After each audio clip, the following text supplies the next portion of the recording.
तर मित्रांनो, तुमचं स्वागत आहे एका नवीन व्हिडिओमध्ये। आज आपण चाललो आहोत आपल्या शाळेच्या बक्षीस समारंभाला।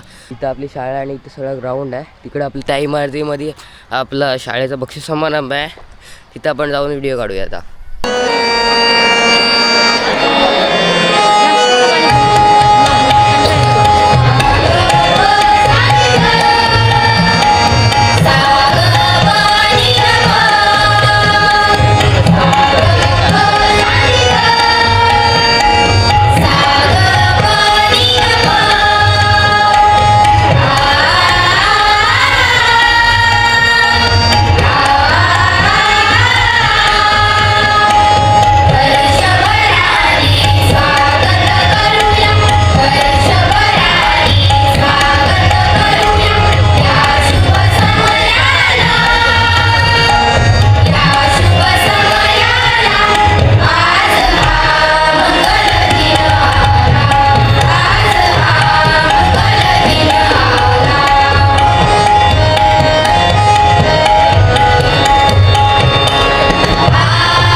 फेब्रुवारी-मार्च 2024 या परीक्षेत आपल्या प्रशालेचा निकाल 90.57% लागला असून 94% मिळवून शुभांग देव याला प्रथम क्रमांक मिळाला आहे।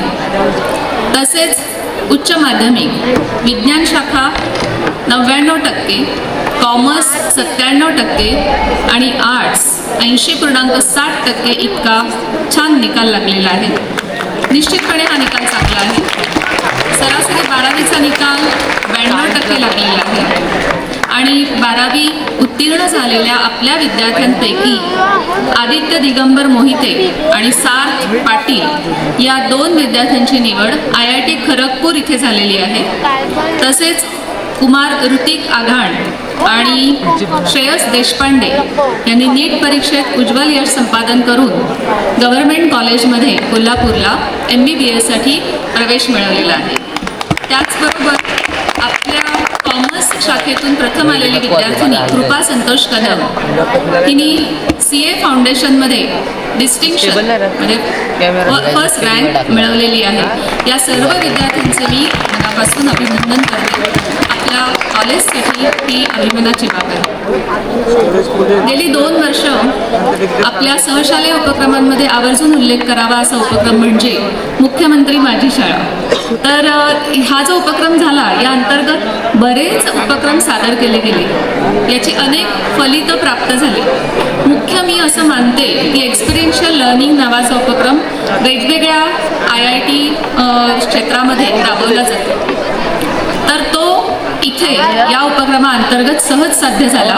शिक्षक आणि विद्यार्थी यांचं बॉन्डिंग, शिक्षकांचं आपापसातलं कोऑर्डिनेशन, कम्युनिकेशन गॅप ह्या सगळ्या भरून निघाल्या आणि एक खूप छान सुरेख बांधिलकी या शिक्षक वर्गामध्ये तयार झाली. हिरिरीने काम करण्याची प्रेरणा मिळाली. त्याचबरोबर या निमित्ताने राहिलेल्या अनेक गोष्टी पूर्ण झाल्या आणि यंदा टप्पा 2 मध्ये आपल्या प्रायव्हेट हायस्कूल आणि ज्युनियर कॉलेजला तृतीय क्रमांकाचं बक्षीस मिळालं असून रोख 1 लाख रुपये आपल्याला मिळणार आहे. याचबरोबर यंदा अपार IDचं काम सुरू होतं. पालकांना कदाचित त्याबद्दल थोडी माहिती असेल. अपार ID म्हणजे एज्युकेशनल ID एका प्रत्येक विद्यार्थ्याला दिला जाईल. जसं आधार कार्ड तुमच्याकडे आहे त्याप्रमाणे तो एज्युकेशनल IDच्या अंतर्गत तुम्ही कुठल्याही राज्यात, जिल्ह्यात, दुसरीकडे प्रवेश घेऊन शिक्षण सुरू केलं तर तो सगळा तुमचा आलेख तिथे दिसणार आहे. एखादं डॉक्युमेंटेशन तुमच्याकडे कमी असेल तरी ते तिथे परिपूर्ण होणार आहे, कारण तिथे सगळंच तुमचं आलेख तिथे मांडला जाणार आहे. आणि हे अपार IDचं काम करण्यासाठी आपले शिक्षक रात्रंदिवस जागत होते. रात्री 2-2 वाजेपर्यंत आपल्याला काम करावं लागलं, कारण दिवसा सगळ्या साईट हॅक होत होत्या. त्यामुळे शिक्षक वर्गाचं पण मी मनापासून अभिनंदन करते. आपल्या प्रशासन अधिकारी वांगे मॅडम येऊन त्याबद्दल आपलं कौतुक करून गेलेले आहेत. आता आपल्या जे सहशालेय उपक्रम आहेत हे मी अगदी थोडक्यात घेते, कारण आपला मुख्य सोहळा आहे वार्षिक पारितोषिक वितरण. प्रजासत्ताक दिनापासून आपल्या सहशालेय उपक्रमांची सुरुवात होत असते. दरवर्षीप्रमाणे प्रजासत्ताक दिनाच्या दिवशी आपण विविध उपक्रम सादर केले आहेत. दरवर्षीप्रमाणे विज्ञान प्रदर्शन या उपक्रमात आपण दरवर्षी सहभाग घेतो आणि ऑर्गॅनिक फार्मिंग एरोपोनिक्स या मॉडेलला आपल्याला जिल्हा स्तरावर प्रथम क्रमांक मिळालेला आहे आणि विद्यार्थिनीचं नाव आहे कुमारी योजना लागली. आपल्याला पूर्ण वर्षामध्ये जयंती आणि पुण्यतिथी आपण वेगवेगळ्या साजऱ्या करत असतो आणि त्या थोर नेत्यांचा आदर्श आपण त्यानिमित्ताने मांडत असतो. फेब्रुवारीत शिवजयंतीचा कार्यक्रम आपण घेतला होता आणि विविध उपक्रम या अंतर्गत सादर केले गेले. पोवाडे गायन, विद्यार्थ्यांचा अभिनय कलागुणांना यात वाव दिला गेला. मराठी राज्यभाषा दिन नेहमीप्रमाणे भित्तीपत्रक सजावट, वक्तृत्व स्पर्धा, निबंध स्पर्धा या माध्यमातून साजरा केला गेला. राष्ट्रीय हरित सेना हा गेली कित्येक वर्ष यशस्वीपणे आपल्या कॉलेजमध्ये राबवला जाणारा उपक्रम आहे. या अंतर्गत कर्नाळा येथे चला जाणूया वनाला हा नेचर कॅम्प घेण्यात आला. यात वन्यजीव आणि निसर्ग अभ्यासक प्रशांत गोकरणकर मुंबई यांचं आपल्याला चांगलं मार्गदर्शन लाभलं. मी स्वतः या कॅम्पला गेले होते आणि पुष्कळ माहिती त्यांनी त्या जाग्यावर जाऊन आपल्याला दिलेली आहे. पक्षी निरीक्षणाकरता फेब्रुवारी महिना चांगला मानला जातो. पानगळतीचा मोसम असतो, त्यामुळे पक्षी चांगल्या प्रकारे दिसतात. बाबासाहेब आंबेडकर जयंती आपल्या प्रशालेमध्ये साजरी केली गेली आणि त्याचबरोबर संविधान दिन आणि सप्ताह हाही वेगवेगळ्या कार्यक्रमाअंतर्गत आपण साजरा केला. जागतिक योग दिन खूप मोठ्या प्रमाणावर विद्यार्थ्यांनी या उपक्रमात सहभाग घेतला आहे. आपल्या प्रशालेच्या राठोड मॅडम यांचा योग शिक्षणाचा डिप्लोमा झालेला आहे, त्यामुळे त्यांचं विशेष मार्गदर्शन यासाठी आपल्याला विद्यार्थ्यांना मिळतं. आणि योग स्पर्धा ज्या होतात तालुका स्तरावर तिथे आपला चमू हा नेहमी चांगलं प्रदर्शन करत असतो. गुरुपौर्णिमा अर्थातच सर्व शिक्षकांसाठी, विद्यार्थ्यांसाठी जिव्हाळ्याचा असलेला हा जो उपक्रम आहे तोही विविध चांगल्या प्रकारे साजरा केला गेला. 22 ते 28 जुलै या कालावधीत आपण शिक्षण सप्ताह साजरा केला. या अंतर्गत कौशल्य आणि डिजिटल उपक्रम दिवस असा साजरा केला होता आणि आपल्या प्रशालेतले मनोरे सर यांनी हा उत्तम प्रकारे मुलांना त्यासाठी मार्गदर्शन केलेलं आहे. AI टेक्नॉलॉजीबद्दल त्यांनी मुलांना खूप चांगल्या प्रकारे मार्गदर्शन केलेलं आहे. त्यानंतर अतिरिक्त पूरक मार्गदर्शन, आपण जे नेहमी म्हणतो अध्ययन अक्षम विद्यार्थी आहेत त्यांच्यासाठी आपण काय करतो, तर संतोष पाटील सर, मनोरे सर यांनी अशा मुलांना बाकी सगळ्या शिक्षकांनी निवडून दिलं होतं की ह्या मुलांना लिहिता वाचता येण्याच्या संदर्भात पाढे किंवा बेसिक नॉलेज येत नाही आहे, तर ते पूर्ण आपण आठवडाभर तो उपक्रम राबवून त्यांना अतिरिक्त पूरक मार्गदर्शन केलेलं आहे. याच शिक्षण सप्ताहाच्या अंतर्गत आपण गणेश चतुर्थी पर्यावरणपूरक पद्धतीने कशी साजरी करता येईल यासाठी तोही उपक्रम घेतला होता.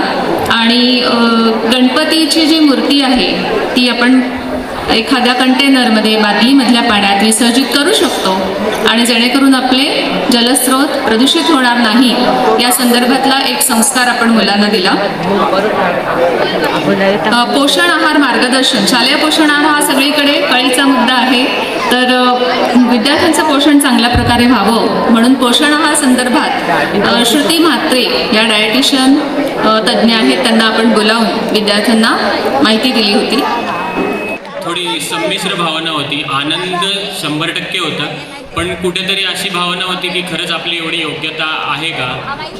पण शाळेने मला आवर्जून बोलवलं, त्याबद्दल शाळेचे आणि संस्थेचे आणि पर्यायाने शाळेचे आणि संस्थेच्या पदाधिकाऱ्यांचे आवर्जून आभार. हे एक प्रकारे आज जसं तुम्हाला बक्षीस मिळते तसंच माझं काय जे थोडंफार शैक्षणिक 10 वर्षाचं करिअर आहे त्याचं मला आज शाळेने दिलेलं बक्षीस आहे असंच मी समजतो. शाळेच्या आठवणी खूप आहेत, म्हणजे 5वी ते 12वी इथे तुमच्याबरोबर असाच कुठेतरी कोपऱ्यात बाजूला इकडे तिकडे बसून भाषणं ऐकलेली आहेत, टवाळक्या पण केलेल्या आहेत आणि बक्षिसं पण घेतलेली आहेत आणि अभ्याससुद्धा केला आहे, नाही केला असं म्हणणार नाही. साधारण 2 पक्ष वर्गात असतात, एक पुढचा बेंच आणि एक मागचा बेंच, पण आम्ही साधारण तिसरी वेगळी पार्टी चालू केली होती मधल्या बेंचची. दोन्ही बेंचचा फायदा आणि दोन्ही बेंचचा तोटा त्यातून निघून जातो. शिक्षकांकडे लक्ष पण देता येतं आणि आपले उद्योग पण करता येतात, त्यामुळे आम्ही मधले बेंचवाले आहोत.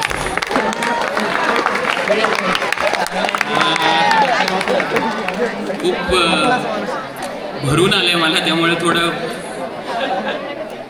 सगळंच साधारण शाळेत यायला मला अजूनही आठवते. घरातनं 12:30ची शाळा असेल तर अगदी 12:15ला निघालो तरी पोचायचो, पण जाताना मात्र का कसं माहिती अर्धा पाऊण तास कुठेच नाही. घरी जाईपर्यंत एका मित्राला सोड, दुसऱ्या मित्राला सोड, सरळ रस्ता कधी पकडलेला मला काही आठवत नाही. परीक्षा संपल्यानंतर अजून त्या कॉम्प्युटरच्या लॅबच्या बाजूला असलेल्या कॅन्टीनमधून साधारण 4.5 रुपयाचा वडापाव आणि 50 पैशाची कुठली तरी एक गोळी असं खाऊन आम्ही आमच्या परीक्षा साजऱ्या केलेल्या आहेत. आणि ग्राउंड या शाळेचा इंग्लिशमध्ये म्हणतात की USP काय असेल तर ग्राउंड. इतकं मोठं ग्राउंड लाभणाऱ्या शाळा महाराष्ट्रात क्वचितच किती कमीच असतील म्हणजे. आणि मग त्यात उन्हाळ्यात होणारे खेळ आणि पावसाळ्यात होणारे वेगळे खेळ असं सगळं आहे. शाळेत होणाऱ्या ट्रीप आहेत. शाळेत मला वाटतं 5वी ते 10वी मी सलग 6 वर्ष राष्ट्रगीत गायला रोज सकाळी असायचो, त्यामुळे मला लवकरच यायला लागायचं. उशिरा येण्याचं भाग्य माझ्या आयुष्यात नव्हतं. आता प्रमुख पाहुणा म्हणून आल्यामुळे काही माझ्याकडनं तुम्हाला सांगणं अपेक्षित असल्यामुळे मी थोडाफार सल्ला असं म्हणणार नाही, एक मोठा भाऊ तुमचा या नात्याने तुम्हाला जे काही सांगता येईल ते मी सांगणार आहे. एकतर आपण एका मराठी भाषिक शाळेत शिकतोय याच्याविषयी कुठलाही न्यूनगंड मनात ठेवू नका. आपल्या भाषेवर असणारं प्रभुत्व ह्याच्यासारखं दुसरं काहीच असू शकत नाही. तुम्ही जर मराठी भाषा व्यवस्थित बोलत असाल तर कुठलीही भाषा शिकायला तुम्हाला 6 महिन्यापेक्षा जास्ती वेळ लागत नाही. माझं पूर्ण शिक्षण मराठी भाषेतूनच झालं आहे आणि किंवा सेमी इंग्लिश 5वीपासून सुरू झालं होतं. सायन्स आणि मॅथ्स मी इंग्लिशमधनं शिकलो. बाकी इतिहास, मराठी हे सगळे माझे प्रमुख विषय आणि मराठी पर्यायाने आवडीचा विषय. मला 11वी-12वीला सुद्धा मराठी विषय मी आवर्जून घेतला होता. कसं आहे, इतिहास आपण इंग्लिशमधनं शिकूच शकत नाही. म्हणजे अफजल खान वॉज स्लेड आणि अफजल खानाचा कोथळा काढणे ह्या 2 वेगळ्या भावना आहेत, त्या तुम्ही कम्पेअरच करू शकत नाही. त्यामुळे आपल्या भाषेचा आणि आपल्या माध्यमाचा हा तुम्हाला अभिमानच असला पाहिजे. दुसरं म्हणजे स्पर्धा परीक्षा, म्हणजे स्कॉलरशिप म्हणा किंवा होमी बाबा परीक्षा होतात 6वी-9वीला, प्रावीण्य प्रज्ञा परीक्षा होतात किंवा जैन स्कॉलरशिप म्हणून एक परीक्षा आमच्या वेळी व्हायची, आता होते का नाही मला माहीत नाही. दरवर्षी साधारण जानेवारी किंवा फेब्रुवारीमध्ये व्हायची. त्या परीक्षात यश मिळणं हा एक भाग आहे, म्हणजे मिळेल नाही मिळेल बरेच फॅक्टर असतात. पण त्या परीक्षा देण्यातनं जी तयारी तुमची होईल, तुम्हाला 12वी नंतर प्रत्येक ठिकाणी MCQ एक्झामच द्यायच्या आहेत. कुठल्याही कोर्सला तुम्हाला ॲडमिशन घ्यायची असेल तर तुम्हाला स्पर्धेशिवाय आणि स्पर्धा परीक्षांशिवाय पर्याय नाही. बीट, CA, MBBS, इंजिनिअरिंग किंवा UPSC काहीही तुम्ही केलं तरी competitive exams is the part of your life.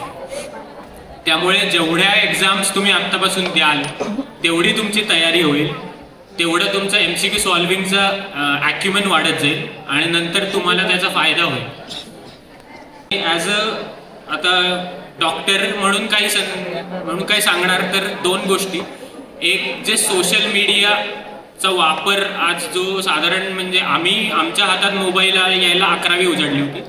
आज मुलांच्या हातात 5वी-6वीपासून मोबाईल येऊन जातात आणि मग त्या मोबाईलचा ते कसा वापर करतात हे त्या मुलाव्यतिरिक्त कोणाच्याच हातात नसते. पण त्याचे दूरगामी परिणाम आपल्या आयुष्यावर होत असतात, हे आपण लक्षात ठेवायला पाहिजे. एक प्रकारची कंपॅरिझन सतत आपण करत असतो सोशल मीडियावरती.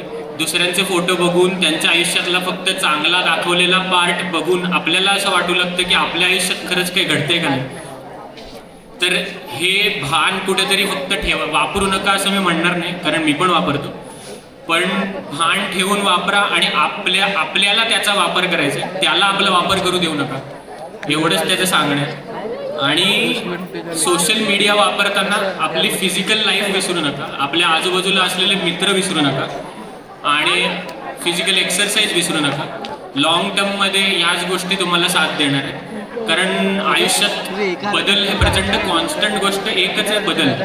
म्हणजे आम्ही आज 10 वर्षांनी बघताना इतकं सगळं बदलून गेलेलं आहे, तेव्हा जे फिजिकल लाईफमधले आपले मित्र आहेत ते आपल्याला कुठेतरी एक दिलासा देतात की नाही, काही गोष्टी अजूनही त्याच राहिलेल्या आहेत. आम्ही अजून सुद्धा 15 ऑगस्ट 26 जानेवारीला शाळेत 3-4 मित्र येतो आणि बघतो की शाळा तशीच आहे, आमचे मित्र तसेच आहेत, ते कार्यक्रमाचं स्वरूप अजूनही तसंच आहे, परेड होणारी तशीच आहे आणि कार्यक्रम संपता एखादा मुलगा चक्कर येऊन पडणं हेही तसंच आहे. त्यामुळे ते सगळं बघितलं की वाटतं हा ठीक आहे, कुठेतरी काहीतरी आहे, सगळंच बदललं नाही. तर असं सगळं आहे. मला वाटतं सगळे आता बक्षीस घ्यायला खूप उत्सुक झालेले आहेत, त्यामुळे मी माझं भाषण संपवत घेतो. पुन्हा एकदा सगळ्यांचे आभार मानतो. म्हणजे इथे बोलताना मला खरंच दडपण होते, कारण ज्या लोकांकडे बघून मी बोलायला शिकलो त्या लोकांसमोर भाषण देणं म्हणजे माझी बक्षिसासोबत परीक्षा पण आहे. त्यामुळे माहीत नाही पास झालोय का नाही. माझ्या आईबाबांचे आभार मानणार नाही, पण एक ऋणनिर्देश म्हणतात तसं करीन की ते नसते तर मी काही एवढा पुढे जाऊ शकलो नसतो. माझं टॅलेंट हा 20% असेल तर 80% हा माझे पॅरेंट्स, माझे टीचर्स, माझे मित्र आणि पर्यायाने आपल्या आजूबाजूला असलेला समाज ह्यालाच ते क्रेडिट जातं. कारण सगळेच टॅलेंटेड लोक इतकं पुढे जातीलच असं नाही. तुमच्या आजूबाजूचे लोक तुम्हाला किती सपोर्ट करतात आणि तुम्हाला ते किती साथ देतात, तुमच्यासाठी किती सॅक्रिफाईस करतात, याच्यावरती तुमचा सक्सेस बऱ्याच प्रमाणात अवलंबून असतो. त्यामुळे जे काही माझं चांगलं आहे ते सगळं माझ्या शिक्षकांचं आणि माझ्या आईवडिलांचं आहे. जे काही दोष असतील ते माझ्याकडे आहेत, ते मी कमी करायचा प्रयत्न करेन. संस्थेचे आणि शाळेचे पुन्हा एकदा आभार. आणि तुम्ही सगळ्यांनी बक्षिसाच्या आधी माझं शांतपणे ऐकून घेतल्याबद्दल तुमचे अनेक अनेक आभार. नमस्कार.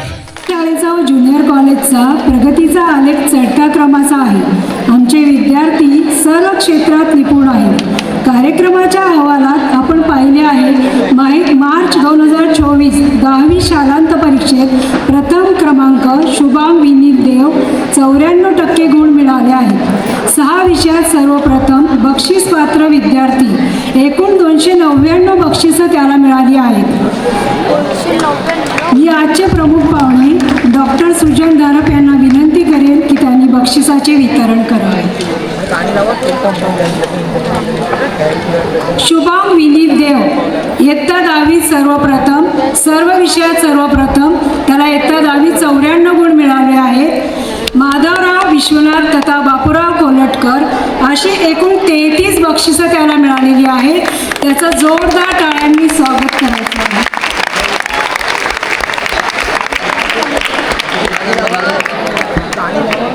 आणि शुभांग देव याने आपल्या कॉलेजवर विश्वास दाखवून पुन्हा एकदा आपल्याकडे ॲडमिशन घेतलेले आहे, त्याबद्दल त्याचे कौतुक. मराठी विषयात 94 गुण मिळवले आहेत. एकूण त्याला 16 बक्षिसं आहेत. संस्कृत विषयात सर्वप्रथम 96 गुण मिळवले आहेत. त्यात त्याला 11 बक्षिसं आहेत. इंग्रजी विषयात सर्वप्रथम 92 गुण मिळाले आहेत. त्यात त्याला 11 बक्षिसे आहेत. शास्त्र विषयात सर्वप्रथम 94 गुण मिळाले आहेत. त्यात त्याला 4 बक्षिसं आहेत. सामाजिक शास्त्र विषयात 94 गुण मिळाले आहेत. त्यात त्याला 2 बक्षिसं आहेत. गणित विषयात सर्वप्रथम 91 गुण मिळाले आहेत. यात त्याला 24 बक्षिसे आहेत. एकूण त्याला 299 बक्षिसं आहेत. भरघोस यश त्याने मिळवलेले, त्यामुळे जोरदार टाळ्या होऊन जातात.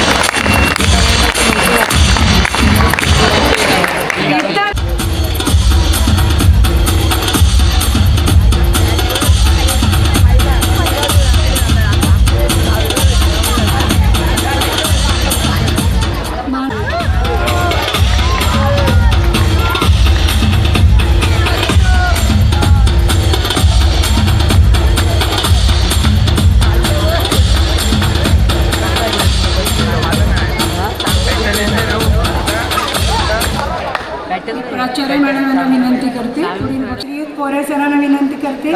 बक्षिसांचं वितरण त्यांनी द्यावं. गिरी, किरण, विकास, जगताप, प्रतीक, प्रल्हाद सगळ्यांनी यायचे. जंगम, श्लोक, सचिन, जोशी, युवराज, देवेंद्र, म्हात्रे, सिद्धेश, मिली, साळवी, सार्थक, संदीप, टेंबे, दुर्वेश, रघुनाथ, म्हात्रे, चैतन्य, रमेश. आणि सामाजिक शास्त्र विषयात पैकीच्या पैकी गुण मिळवलेले आहेत. त्यामुळे जोरदार टाळ्या होऊन जातात.